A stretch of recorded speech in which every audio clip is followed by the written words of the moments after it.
Hello दोस्तों, आज है 15 मई 2025 दिन गुरुवार का। हिंदी तिथि ज्येष्ठ कृष्ण तृतीया। और आइए बात करते हैं आज के मुख्य समाचार, बड़ी खबरें, देश और दुनिया का ताजा अपडेट लेकर हाजिर हो गए। आज का ये वीडियो भी दोस्तों बहुत ही महत्वपूर्ण होने वाला है। काम की बड़ी खबरें, अपडेट जानकारियां देखने वाले हैं, है ना। तो बिना टाइम विलंब के शुरुआत करते हैं आज की पहली बड़ी खबर। सबसे पहले आपको मानसून से जुड़ा अपडेट बता देते हैं। सबसे पहले आपको बताएं कि मौसम विभाग ने बड़ी जानकारी दी है और कहा कि दक्षिण पश्चिम मानसून बुधवार को बंगाल की खाड़ी पहुंच गया है और ये 27 मई को केरल में दस्तक दे देगा। मौसम विभाग ने कहा कि अंडमान सागर के ऊपर चक्रवात जैसी स्थितियां बन रही हैं और इससे 16 तारीख से लेकर 22 मई के बीच कम दबाव का क्षेत्र बन सकता है, जो कि 23 से 28 मई के बीच साइक्लोन शक्ति का रूप भी ले सकता है, यानी चक्रवाती तूफान के रूप में। और अगर यह साइक्लोन बनता है तो फिर 24 तारीख से लेकर 26 मई के बीच उड़ीसा, पश्चिम बंगाल और बांग्लादेश के तटीय इलाकों पर इसका असर देखने को मिल सकता है। आज 15 मई को छत्तीसगढ़, झारखंड और पश्चिम बंगाल में 70 किलोमीटर प्रति घंटे की रफ्तार से आंधी बरसात हो सकती है। तेलंगाना और केरल में भी ओले गिरने की संभावना है, जबकि आंध्र प्रदेश और कर्नाटक में भी आंधी और बिजली गिरने के आसार हैं। साथ ही अरुणाचल प्रदेश, असम, मिजोरम और त्रिपुरा के कई इलाकों में भारी बरसात होने का अनुमान है। कुल मिलाकर दोस्तों मानसून जो है वो बंगाल की खाड़ी पहुंच चुका है और 27 मई तक ये केरल भी पहुंच जाएगा, है ना। और बड़ी खबर आप देखिए, पीएम मोदी ने सीसीएस मीटिंग की। ऑपरेशन सिंदूर को लेकर राष्ट्रपति ने भी सेना प्रमुखों से मुलाकात की है। आपको मालूम ही है, भारत और पाकिस्तान के बीच बड़े तनाव के बाद भारत ने ऑपरेशन सिंदूर लॉन्च किया था और बाद में फिर दोनों देशों के बीच सीज फायर हुआ। पीएम मोदी ने इसी के बाद बुधवार को केंद्रीय मंत्रिमंडल और सुरक्षा पर कैबिनेट समिति यानी सीसीएस की प्रमुख बैठकों की अध्यक्षता की। वहीं दूसरी तरफ ऑपरेशन सिंदूर को लेकर राष्ट्रपति द्रौपदी मुर्मू ने भी सेना के प्रमुखों के साथ मीटिंग की है। वहीं बड़ी खबर आप देखिए, भारत ने रूस से मांगी S-400 की और मिसाइलें। पाकिस्तान का खौफ बढ़ाने वाला ये अपडेट आप देख सकते हैं। ऑपरेशन सिंदूर की बड़ी सफलता के बाद भारत ने अपनी वायु रक्षा क्षमताओं को और मजबूत करने के लिए रूस से एक्स्ट्रा S-400 मिसाइलें और बैटरियां मांगी हैं। आपको बताइए, S-400 ने ऑपरेशन में पाकिस्तानी ड्रोन और मिसाइलों को सफलतापूर्वक निष्क्रिय किया था। रक्षा सूत्रों के मुताबिक रूस ने भारत के इस ताजा अनुरोध पर सकारात्मक रुख अपनाया है, जिसे अब रूस जल्द ही पूरा करने की कोशिश करेगा। वहीं आप देखिए, भारत पाकिस्तान तनाव के बीच विदेश मंत्री एस जयशंकर की सुरक्षा अपग्रेड हो गई है। काफिले में अब बुलेट प्रूफ कार भी शामिल हुई। पहलगाम आतंकी हमला, फिर ऑपरेशन सिंदूर और इसके बाद भारत पाकिस्तान में छिड़े संघर्ष से दोनों देशों के बीच रिश्ते बेहद खराब हो गए हैं और ऐसे में बढ़ते तनाव के बीच विदेश मंत्री एस जयशंकर की सुरक्षा को अपग्रेड करने का फैसला हुआ। आपको बताएं, विदेश मंत्री जी को पहले से ही जेड स्तर की सिक्योरिटी मिली हुई है और अब उनके काफिले में बुलेट प्रूफ गाड़ी को भी शामिल किया गया है। उनकी सुरक्षा में पहले से ही 33 कमांडो हमेशा तैनात रहते हैं। साथ ही बड़ी खबर, कैबिनेट की बैठक में बड़ा अपडेट आया है। देश की 6ठी सेमीकंडक्टर यूनिट को मंजूरी दी गई है। उत्तर प्रदेश के जेवर में प्लांट लगेगा और हर महीने 3 करोड़ 60 लाख के करीब चिप बनेंगी। दरअसल पीएम मोदी की अध्यक्षता में प्रधानमंत्री आवास में हुई कैबिनेट की बैठक में देश की 6ठी सेमीकंडक्टर यूनिट को मंजूरी दे दी गई है। ये यूनिट 3706 करोड़ रुपए में उत्तर प्रदेश के जेवर में लगाई जाएगी। HCL और फॉक्सकॉन मिलकर इस यूनिट को बनाएंगे और इस प्लांट में mobile phone, laptop, automobiles, personal computer और दूसरे डिस्प्ले डिवाइस के लिए डिस्प्ले ड्राइवर चिप्स बनाए जाएंगे। आपको बताएं, इंडिया सेमीकंडक्टर मिशन साल 2022 में लॉन्च किया गया था और इसके तहत अब तक 6 प्रोजेक्ट अप्रूव किए गए। निर्माण कार्य तेजी से चल रहा है। साथ ही आप देखिए, भारत के 52वें CJI बने जस्टिस BR गवई, राष्ट्रपति ने शपथ दिलाई। देश के पहले बौद्ध चीफ जस्टिस, 6 महीने का कार्यकाल रहेगा। उनके रिटायरमेंट की तारीख 23 नवंबर 2025 है। साथ ही बड़ी खबर आप देख पा रहे हैं, TRF को आतंकी संगठन घोषित कराने में जुटा भारत। UNSC में सबूत के साथ जानकारियां उपलब्ध कराई जा रही हैं। भारत ने पहलगाम हमले को अंजाम देने में कथित संलिप्तता के लिए लश्कर-ए-तैयबा के मुखिया द रेजिस्टेंस फ्रंट यानी TRF को संयुक्त राष्ट्र द्वारा सूचीबद्ध आतंकी संगठन के रूप में नामित करने के प्रयास तेज कर दिए गए हैं। सूत्रों के मुताबिक एक भारतीय तकनीकी टीम न्यूयॉर्क में है और 1267 प्रतिबंध समिति की निगरानी टीम एवं संयुक्त राष्ट्र में अन्य भागीदार देशों के साथ बातचीत कर रही है। वही देखिए, भारत की बड़ी सफलता, एक साथ दुश्मन के कई ड्रोनों को नष्ट कर देगा भार्गवास्त्र। भारत ने इसका सफल परीक्षण कर लिया है। भारत ने उड़ीसा के गोपालपुर फायरिंग रेंज में ड्रोन के झुंड को नष्ट करने वाले भार्गवास्त्र का सफल परीक्षण किया। Solar defence and aerospace limited द्वारा निर्मित ये सिस्टम कम लागत वाला है। परीक्षण में माइक्रो रॉकेटों ने ड्रोन हमलों को नष्ट करने की क्षमता का प्रदर्शन किया और ये भार्गवास्त्र 2.5 किलोमीटर तक ड्रोन का पता लगाने और उसे नष्ट करने में सक्षम है, जो भारत की वायु रक्षा को और मजबूत करेगा। चलिए अगली बड़ी खबर आ रही है, जो पाकिस्तान के लिए बड़ा झटका आप देख सकते हैं। बलूच लीडर मीर यार बलोच ने बुधवार को पाकिस्तान से बलूचिस्तान की आजादी की औपचारिक घोषणा कर दी। उन्होंने दशकों से चले आ रही हिंसा, जबरन गायब किए जाने और मानवाधिकार उल्लंघनों को इसकी वजह बताया है और उन्होंने ट्विटर पर यानी X पर एक पोस्ट में कहा कि बलूचिस्तान के लोगों ने अपना राष्ट्रीय फैसला ले लिया है और दुनिया को अब चुप नहीं रहना चाहिए और उन्होंने भारत समेत अंतर्राष्ट्रीय समुदाय से समर्थन की अपील की है। पाकिस्तान के कब्जे वाले बलूचिस्तान में बलूच लोग सड़कों पर है और ये उनका फैसला कि बलूचिस्तान अब पाकिस्तान का हिस्सा नहीं है और दुनिया अब मूक दर्शक बनकर नहीं रह सकती। बलूच लीडर ने इस तरह की बातें बताई हैं। साथ ही आप देखिए तुर्की और अजरबैजान का बॉयकॉट कर रहे भारतीय टूरिस्ट मेक माई ट्रिप पर एक हफ्ते में 250% कैंसिल बढ़ गए। यानी दोस्तों भारत और पाकिस्तान तनाव के बीच भारतीय टूरिस्ट तुर्की और अजरबैजान का भी बॉयकॉट कर रहे हैं। हालात आप देखिए कि मेक माई ट्रिप के एक आंकड़े के अनुसार पिछले एक हफ्ते में ही तुर्की और अजरबैजान जाने वाले यात्रियों के जो कैंसिलेशन है वो 250% बढ़ गए और इसके साथ ही बुकिंग में 60% की गिरावट आई है। अजरबैजान के लिए 30% और तुर्की के लिए 22% कैंसिलेशन बढ़े हैं। दरअसल आपको बताएं भारत का जब ऑपरेशन सिंदूर चल रहा था तो ये तुर्की और अजरबैजान बहुत उछल कूद कर रहे थे और इसीलिए सोशल मीडिया पर वो ट्रेंड हो रहे हैं और बॉयकॉट चल रहा है। यानी दोस्तों तुर्की और अजरबैजान हमारे दुश्मन के साथ खड़े हैं और हम वहाँ घूमने जाएं ऐसा तो हो ही नहीं सकता। तुर्की और अजरबैजान के लिए टिकट कैंसिल करना ये तो जरूर बनता ही है। यानी ट्रेवल बुकिंग कैंसिल, व्यापार को भी नो। पाकिस्तान के दोस्त तुर्की और अजरबैजान को अब तगड़ा नुकसान होने वाला है और इसे आप टूरिज्म स्ट्राइक भी कह सकते हैं। और तो और आप देखिए JNU ने भी सस्पेंड कर दिया तुर्की की यूनिवर्सिटी के साथ समझौता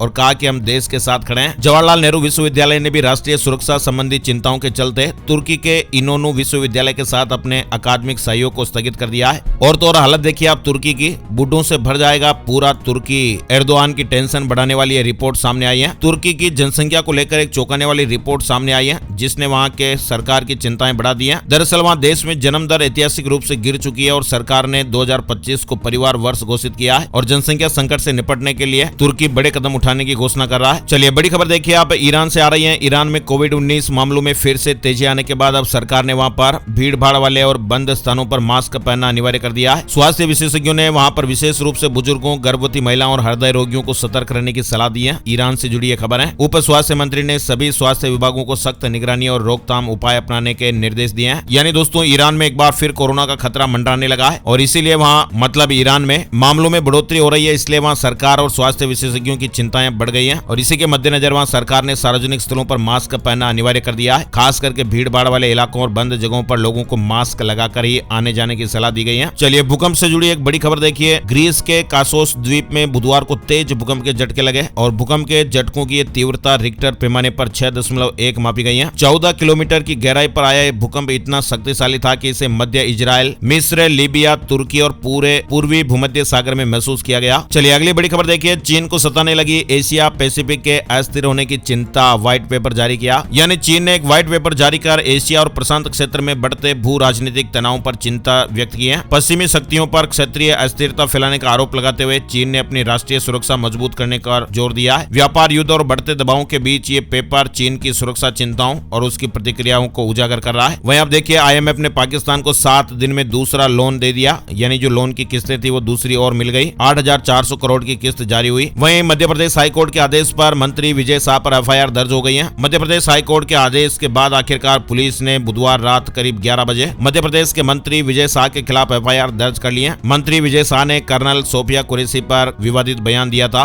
मध्य प्रदेश हाईकोर्ट ने उनके इस बयान पर स्वतः संज्ञान लिया था। हालांकि विवादास्पद बयान पर विजय शाह ने माफी भी मांगी है। इधर विजय शाह के बयान पर कांग्रेस भी हमलावर है, लेकिन हाईकोर्ट ने कर्नल सोफिया कुरैशी को लेकर दिए गए बयान पर स्वतः संज्ञान लेते हुए 4 घंटे के भीतर विजय शाह के खिलाफ FIR दर्ज करने के निर्देश दिए। फिलहाल अब मंत्री जी सुप्रीम कोर्ट जाने की तैयारी में। आगे बढ़ते दोस्तों बड़ी खबर। भारत के एक्शन से गिरा पाकिस्तान, अब संयुक्त राष्ट्र में लगेगा आतंकियों पर बैन। पाकिस्तान और उसके आतंकियों के खिलाफ संयुक्त राष्ट्र में भारत अब अगले एक्शन की तैयारी में। आतंकियों के खिलाफ प्रतिबंध लगाने वाली संयुक्त राष्ट्र के समिति के साथ भारतीय अधिकारी काम कर रहे हैं। अभी हाल ही में हमने अपडेट देखा ही था। साथ ही देखिए आप पाकिस्तानी सेना के समर्थन में वहाँ हजारों आतंकी जुटे। 2 दिन पहले कराची में रैली भी निकाली। कराची में 12 मई को हजारों कट्टरपंथी नेताओं और आतंकवादियों ने पाकिस्तान सेना के समर्थन में ये रैली की और इस रैली में लश्कर तैयबा और अहले सुन्नत वल जमात शामिल थे और ये दोनों ही अंतर्राष्ट्रीय स्तर पर आतंकवादी संगठन घोषित हैं। साथ ही बड़ी खबर आ रही है, पाकिस्तान ने BSF के अगवा जवान को छोड़ दिया है। DCMO लेवल की बातचीत के बाद रिहाई हुई। 20 दिन बाद अटारी वाघा बॉर्डर से लौटे पूर्णम कुमार। यानी पाकिस्तान ने भारत के BSF जवान पूर्णम कुमार 100 को छोड़ दिया है और वो बुधवार को भारत लौटा है। जम्मू कश्मीर के शोपिया में सेना को हथियारों का जखीरा मिला है और कल ही आपको मालूम होगा ऑपरेशन केलर में 3 आतंकवादियों को ढेर कर दिया गया था। साथ ही देखिए आप डोनाल्ड ट्रंप और कतर के बीच 100 लाख करोड़ की डील हुई है। कतर 2010 मेड इन अमेरिका विमान खरीदेगा और डोनाल्ड ट्रंप को 3400 करोड़ का गिफ्ट मिलेगा। वहीं बड़ी खबर देखिए आप UPSC यानी यूनियन पब्लिक सर्विस कमीशन ने पूर्व रक्षा सचिव अजय कुमार को नया चेयरमैन नियुक्त कर दिया है और वो अक्टूबर 2027 तक इस पद पर बने रहेंगे। कल वाले वीडियो में भी हमने आपको ये अपडेट बताया था। अग्निवीर योजना लाने वाले अजय कुमार यूपीएससी चेयरमैन बन गए। सबसे लंबे समय तक रक्षा सचिव भी रहे, सीडीएस पद बनाया। आईआईटी से इंजीनियरिंग और यूएसए से पीएचडी। यूपीआई, आधार, माईजीओवी और गवर्नमेंट ई मार्केट प्लेस को लागू करने में भी इनका महत्वपूर्ण रोल रहा। साथ ही बड़ी खबर देखिए, नीरज चोपड़ा को टेरिटोरियल आर्मी में लेफ्टिनेंट कर्नल बनाया गया। धोनी, कपिल और बिंद्रा भी इसका हिस्सा है। यानी भारतीय सेना ने star javelin thrower Neeraj Chopra को टेरिटोरियल आर्मी में लेफ्टिनेंट कर्नल की मानक उपाधि दी है। नीरज चोपड़ा को यह सम्मान खेल में असाधारण योगदान और राष्ट्र के प्रति उनकी कमिटमेंट के लिए दिया गया है। रक्षा मंत्रालय ने बुधवार 14 मई को इसकी घोषणा की। अब आप सोच रहे होंगे कि ये टेरिटोरियल आर्मी आखिर क्या होती है, तो आपको बताएं कि टेरिटोरियल आर्मी यानी टीए जो है वो भारतीय सेना का एक स्वैच्छिक और अंशकालिक संगठन होता है, जो उन नागरिकों को सेना में सेवा करने का मौका देता है जो पहले से ही किसी नौकरी या व्यवसाय में है, और इसे नागरिकों की सेना यानी सिटीजन्स आर्मी भी कहा जाता है। ये नियमित सेना का सहायक हिस्सा है और युद्ध, प्राकृतिक आपदाएं या फिर राष्ट्रीय संकट के समय सेना की मदद करते हैं। वही देखिए आप ऑपरेशन सिंदूर की सफलता पर बीजेपी की तिरंगा यात्रा। उत्तर प्रदेश, उत्तराखंड, उड़ीसा के सीएम भी शामिल हुए। योगी आदित्यनाथ ने कहा कि कोई भारत को छेड़ेगा तो उसे छोड़ेंगे नहीं। 23 मई तक चलने वाली 10 दिवसीय तिरंगा यात्रा की शुरुआत मंगलवार को की गई थी। चलिए आगे बढ़ते हैं। बड़ी खबर देखिए, सूरत से आ रही है। सूरत की 23 साल की टीचर को गर्भपात की अनुमति मिल गई है। 13 वर्षीय छात्र का अपहरण कर ये भागी थी और जिस छात्र को लेकर वो भागी थी 13 वर्षीय वो छात्र था। स्टूडेंट को बताया कि गर्भ में पल रहे बच्चे का पिता है। फिलहाल गुजरात में सूरत की एक विशेष पॉक्सो कोर्ट ने 23 साल की शिक्षिका को इस तरह की अनुमति दे दी है। टीचर को 22 सप्ताह का गर्भ है। फिलहाल अब इस मामले में पॉक्सो की धाराएं 4, 8, 12 भी जोड़ दी गई है। सोने चांदी के भाव से जुड़ी बड़ी खबर आ रही है। सोने और चांदी की कीमतों में गिरावट दर्ज हुई। 10 ग्राम 24 कैरेट सोने के दाम 485 रुपए गिरकर 93,859 रुपए पर आ गए। वहीं 1 किलो चांदी की कीमत 420 रुपए कम होकर 96,400 रुपए प्रति किलोग्राम पर आ गए। शेयर मार्केट से जुड़ा अपडेट आपको बताते हैं। शेयर मार्केट में कुछ हद तक तेजी देखी गई। सेंसेक्स 182 अंक चढ़कर 81,331 पर बंद हुआ। निफ्टी में 89 अंकों की तेजी रही और ये 24,667 के स्तर पर बंद हुआ है। साथ ही सबके बड़े काम की ये खबर है, साल 2025 मिड तक पूरे देश में आपको ई पासपोर्ट की सुविधा मिलने लगेगी। डुप्लीकेसी से बच पाएंगे। यानी ई पासपोर्ट के 2025 के मध्य तक पूरे देश में रोल आउट होने की उम्मीद है और इसकी शुरुआत पायलट प्रोजेक्ट के तौर पर 1 अप्रैल 2024 को की गई थी। यानी पासपोर्ट होल्डर्स के डेटा को सुरक्षित रखने और डुप्लीकेसी से बचने के लिए सरकार इसे लेकर आई है। ई पासपोर्ट एक कंबाइंड पेपर और इलेक्ट्रॉनिक पासपोर्ट होगा। वहीं देखिए आप कनाडा की पहली हिंदू विदेश मंत्री बनी अनीता आनंद गीता पर हाथ रखकर शपथ ली। सरकार में वहाँ 3 भारतवंशी शामिल हैं। भारतीय मूल की अनीता आनंद को कनाडा का नया विदेश मंत्री बनाया गया है और अनीता के अलावा भी मार्क कार्नी की कैबिनेट में 3 भारतवंशी शामिल हैं। माइक्रोसॉफ्ट 6,800 कर्मचारियों को नौकरी से निकालेगी और इससे 3% लोग प्रभावित होंगे। जनवरी में मेटा ने भी 3600 लोगों को नौकरी से निकाला था। टेक्नोलॉजी कंपनी माइक्रोसॉफ्ट आप जानते हैं 6,800 कर्मचारियों को नौकरी से निकालने वाला है। 2023 में भी कंपनी ने करीब 10,000 कर्मचारियों को नौकरी से निकाला था। बताया जा रहा है कि ये छटनी परफॉर्मेंस के आधार पर नहीं है। माइक्रोसॉफ्ट ने बयान में कहा कि हम लगातार उन बदलावों को लागू कर रहे हैं जो कंपनी को बेहतर स्थिति में लाने के लिए आवश्यक है। गाजा में 5 लाख लोगों पर भूखमरी का संकट मंडरा रहा है। 3 महीने से अनाज का एक दाना भी नहीं पहुंचा। इजराइल ने सप्लाई रोक दी है। यानी गाजा में बीते 19 महीनों से जारी जंग के बीच 5 लाख लोगों पर भूखमरी का संकट पैदा हो गया है। इजराइल ने मार्च 2025 में गाजा के अंदर फूड और फ्यूल सप्लाई रोकने का फैसला किया था और इजरायली सरकार ने यह दावा किया था कि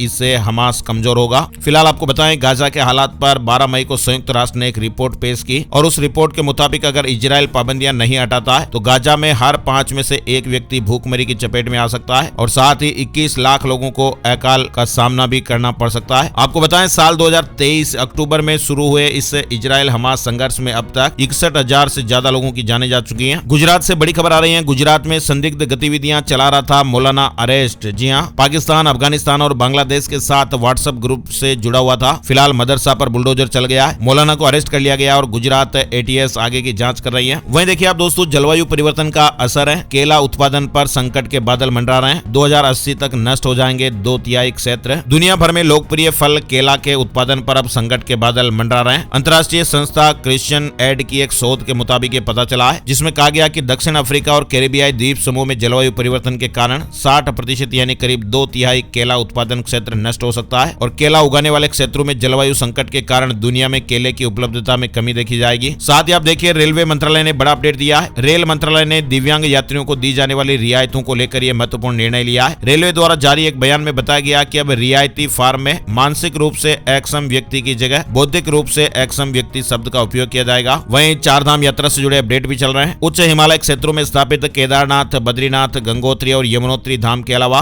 हेमकुंड साहिब की यात्रा के लिए भी पूरी दुनिया में उत्साह देखा जा रहा है। पर्यटन विभाग के रजिस्ट्रेशन आंकड़े जो है वो इसकी पुष्टि कर रहे हैं, यानी दुनिया के हर कोने से लोग चारधाम यात्रा में आने के इच्छुक हैं। यात्रा के लिए रजिस्ट्रेशन का आंकड़ा 28 लाख पार हो चुका है और इसमें 150 से अधिक देशों से 31,581 लोगों ने रजिस्ट्रेशन कराया है। USA, Nepal, Malaysia, UK, Australia, Canada से सबसे अधिक यात्रियों ने रजिस्ट्रेशन कराया है। चलिए बड़ी खबर आ रही है एम्स को लेकर। दिल्ली एम्स से जुड़ी खबर है। देश के सबसे बड़े अस्पताल एम्स ने पहली बार आंखों के कैंसर रेटिनोब्लास्टोमा के इलाज में गामा नाइफ रेडिएशन टेक्नोलॉजी का इस्तेमाल किया है और ये भारत में पहली बार हुआ है और दुनिया में दूसरी बार जब इस टेक्नोलॉजी का इस्तेमाल इस तरह के कैंसर के लिए किया गया है। मध्य प्रदेश से बड़ी खबर आ रही है। मध्य प्रदेश हाईकोर्ट ने 25 सालों से ज्यादा सर्विस के बाद बर्खास्त किए गए एक कर्मचारी को बहाल कर दिया है। बड़ी खबर आ रही है। जो राशन कार्ड के जरिए राशन लेते हैं, राष्ट्रीय खाद्य सुरक्षा अधिनियम यानी NFSA के तहत केंद्र सरकार ने सभी राज्यों को जून, जुलाई और अगस्त का यानी 3 महीने का राशन मई महीने में उठाने और वितरित करने के आदेश दिए हैं। मानसून और संभावित बाढ़ को देखते हुए निर्णय लिया गया है, यानी मई में एक साथ आपको 3 महीने का राशन मिल जाएगा। केंद्र सरकार ने मानसून में बाढ़ की आशंका को देखते हुए निर्देश दिए हैं। दिल्ली से जुड़ी खबर देखिए। सरकार का समर एक्शन प्लान तैयार हुआ है। अब दिल्ली में नहीं होगी पानी की किल्लत। दिल्ली जल बोर्ड इस गर्मी में पानी की कमी से निपटने के लिए 500 करोड़ रुपए खर्च करेगा और भी व्यवस्थाओं को सुधारा जा रहा है। साथ ही आप देखिए दिल्ली में सीएम रेखा गुप्ता का बड़ा निर्णय है। अब हर कार्यालय में शिकायत पेटी लगेगी और तुरंत समाधान भी होगा। दिल्ली की मुख्यमंत्री रेखा गुप्ता ने जन समस्याओं के त्वरित समाधान के लिए सभी डीएम, एसडीएम और सब रजिस्ट्रार कार्यालयों में शिकायत पेटियां लगाने के निर्देश दिए हैं और शिकायतों की निगरानी मुख्यमंत्री कार्यालय करेगा। और तो आप देखिए राजधानी दिल्ली में 50,000 नए सीसीटीवी कैमरे भी लगाए जाएंगे। महिलाओं के लिए सुरक्षा कवच और भी मजबूत होगा, है ना। और बिहार से बड़ी खबर आ रही है। बिहार में पंचायत भवन हेतु भूखंड दान करने वालों के लिए बड़ा फैसला। पूर्वजों के नाम होगा मीटिंग हॉल। पटना एयरपोर्ट को लेकर भी नया अपडेट आ रहा है। 30 मई को पीएम मोदी बिहार वासियों को बड़ा तोहफा देने वाले हैं। खबर है कि प्रधानमंत्री नरेंद्र मोदी 30 मई को पटना हवाई अड्डे के नए टर्मिनल का उद्घाटन करेंगे। चलिए आगे बढ़ते हैं। बड़ी खबर, इंडियन बैंक ने एक बड़ा फैसला लिया है। वरिष्ठ नागरिकों के लिए स्पेशल ब्रांच खोली जाएगी और कई तरह की खास सुविधाएं मिलेगी। यानी इंडियन बैंक वरिष्ठ नागरिकों के लिए विशेष शाखाएं खोलने जा रहा है। पहली शाखा चेन्नई में खुलेगी, जिसके बाद फिर दिल्ली में भी ऐसी शाखा खोली जाएगी और इन शाखाओं में बुजुर्गों को बैंकिंग सेवाओं के साथ साथ हेल्थ चेकअप जैसी अतिरिक्त सुविधाएं भी मिलेगी।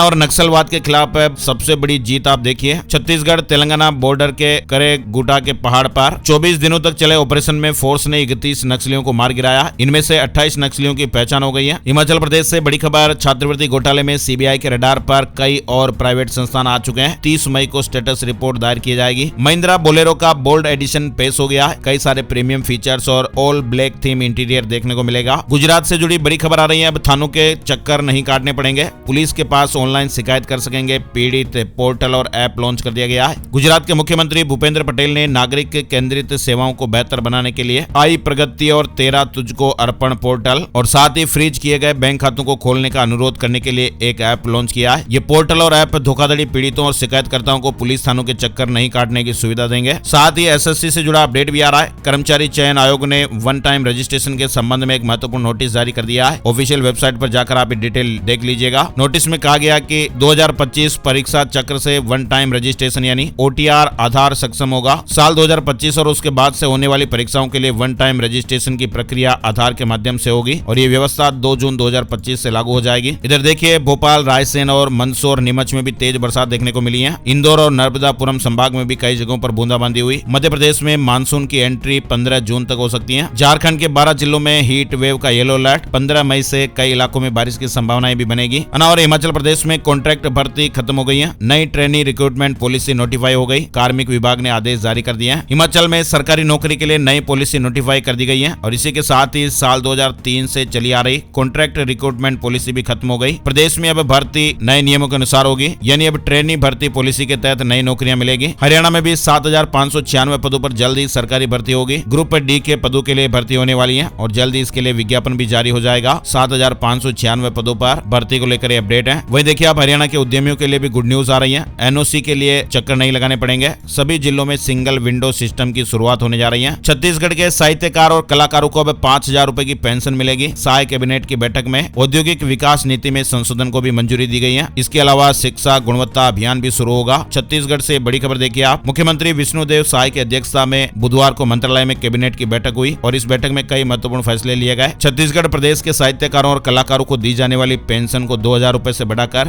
5,000 रुपए हर महीने कर दिया गया है। वहीं दिव्यांगजनों की परिभाषा को भी नया रूप दिया गया है ताकि ज्यादा से ज्यादा योजनाओं का लाभ मिल सके। LIC म्यूचुअल फंड ने रीलॉन्च की 5 5 इक्विटी स्कीमें दोबारा लॉन्च की गई हैं। अच्छा, इसके अलावा उत्तर प्रदेश से भी बड़ी खबर है। मुख्यमंत्री योगी आदित्यनाथ ने आज गुरुवार सुबह 11 बजे लोक भवन में कैबिनेट की बैठक बुलाई है और बताया जा रहा है कि इसमें कई प्रस्तावों को हरी झंडी दी जाएगी। उत्तर प्रदेश में बिजली कर्मियों का वर्क टू रूल आंदोलन शुरू हो गया है। निजीकरण के खिलाफ प्रदेश भर में विरोध सभाएं भी हो रही हैं। योगी आदित्यनाथ सरकार ने पुख्ता इंतजाम किए हैं। संपत्तियों की रजिस्ट्री में धोखाधड़ी से जुड़ा अपडेट है। निबंधन मित्र संपत्ति की रजिस्ट्री पर लगने वाले स्टाम्प शुल्क, रजिस्ट्रीकरण फीस आदि निकालने के साथ ही रजिस्ट्री की पूरी प्रक्रिया में सहायक की भूमिका अदा करेंगे। वहीं देखिए, उत्तर प्रदेश में अवैध निर्माण पर योगी सरकार सख्त है। नेपाल सीमा से सटे जिलों में 30 मस्जिद और 225 मजार हटाए गए हैं। और तो और उत्तर प्रदेश के उद्यमियों के लिए भी गुड न्यूज है, अच्छी खबर है। समस्याएं हल करने के लिए सिंगल विंडो कानून लागू होगा। अब उद्योगों को एनओसी के लिए विभागों के चक्कर नहीं काटने पड़ेंगे। साथ ही आप देखिए, लखनऊ से बड़ी खबर आ रही है। लखनऊ एयरपोर्ट पर 2 थाई महिला तस्कर को 4 करोड़ की ड्रग्स के साथ गिरफ्तार किया गया। वो बैंकॉक से ड्रग्स लेकर आई थी। राजस्थान से 148 बांग्लादेशी घुसपैठियों को डिपोर्ट किया गया। पहचान छुपाकर अलग अलग जिलों में रह रहे थे। साथ ही राजस्थान से बड़ी खबर आ रही है। कोचिंग स्टूडेंट्स के जान देने के मामले पर हाईकोर्ट नाराज। कहा कि 2019 से कानून की बातें हो रही हैं, लेकिन अब तक नहीं बना है। हाईकोर्ट में अब 2 सप्ताह बाद इस मामले पर अगली सुनवाई होगी। राजस्थान में 7100 प्लॉट देगा रिको। 12 नए इंडस्ट्रियल एरिया शामिल होंगे। 5 जून को लॉटरी निकाली जाएगी। राजस्थान में रिको करीब 7100 भूखंड यानी प्लॉट देने वाला है और ये प्रत्यक्ष आवंटन योजना 2025 के दूसरे चरण के तहत दिए जाएंगे। इसकी शुरुआत गुरुवार यानी आज 15 मई से हो रही है। इस चरण में rising Rajasthan global investment summit 2024 के तहत 30 अप्रैल 2025 तक एमओयू साइन करने वाले निवेशकों और राजस्थान में निवेश करने वालों के लिए करीब 7100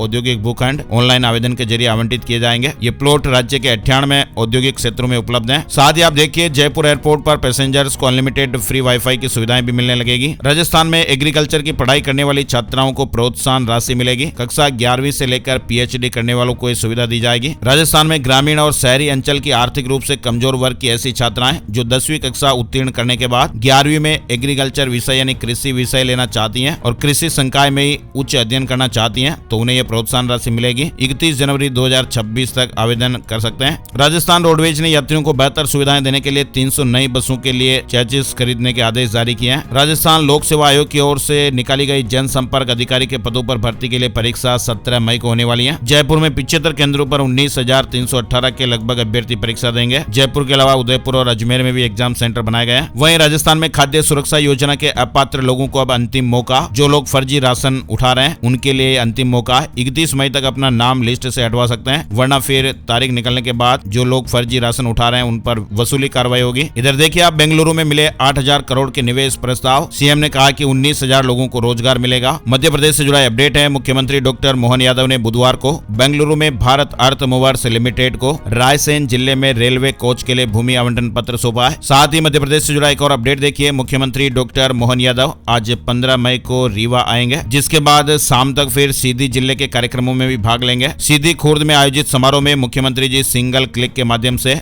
लाडली बहना योजना की मई महीने की किस्त की राशि हितग्राहियों के बैंक खाते में जारी करेंगे। मध्य प्रदेश के भोपाल में हज यात्रियों के लिए 24x7 कॉल सेंटर की सुविधा शुरू हो गई है। किसी भी सहायता के लिए संपर्क कर सकते हैं। साथ ही मध्य प्रदेश से जुड़ा एक और अपडेट देख लीजिए आप। बच्चों की डायबिटीज और हार्मोन संबंधी बीमारियों के इलाज के लिए अब मध्य प्रदेश में ही विशेषज्ञ डॉक्टर तैयार किए जाएंगे। एम्स भोपाल ने डीएम इन पीडियाट्रिक एंडोक्राइनोलॉजी कोर्स शुरू कर दिया है, यानी एम्स दिल्ली और पीजीआई चंडीगढ़ के बाद ये कोर्स शुरू करने वाला ये देश का तीसरा संस्थान बन गया है। और अब चलते चलते एक नजर आज का राशिफल। आज 15 मई गुरुवार के ग्रह नक्षत्र शिव योग बना रहे हैं, जिससे आज वृष, मिथुन, कर्क और कन्या राशि के लोगों को रुका हुआ पैसा मिलने के योग हैं। आज का दिन अच्छा रहने वाला है। वृश्चिक राशि वालों के प्रॉपर्टी के काम भी आज अच्छे से पूरे होंगे। कुंभ राशि के लोगों को सितारों का साथ मिलेगा और इसके अलावा बाकी राशियों के लिए आज मिला जुला दिन रहने वाला है। तो ये थे दोस्तों आज के मुख्य समाचार, बड़ी खबरें, हेडलाइंस और सुर्खियां, अपडेट। ये वीडियो आपको कैसा लगा कमेंट करके जरूर बताइएगा। और हमारे सभी जो लाडले दोस्त और मित्र हैं, ऑडियंस हैं, उनसे एक प्यार भरा सा निवेदन है कि आप इस वीडियो को लाइक भी कीजिएगा और फेसबुक और व्हाट्सएप पर जरूर शेयर भी कर दीजिएगा, ताकि आपकी तरफ से हमें मोटिवेशन मिलता रहे और ऐसे ही ताजा खबरों के अपडेट वीडियो हम आप लोगों के लिए लाते रहे। एक और नई वीडियो और नई जानकारी में फिर मिलते हैं, तब तक के लिए जय हिंद, जय भारत, वंदे मातरम।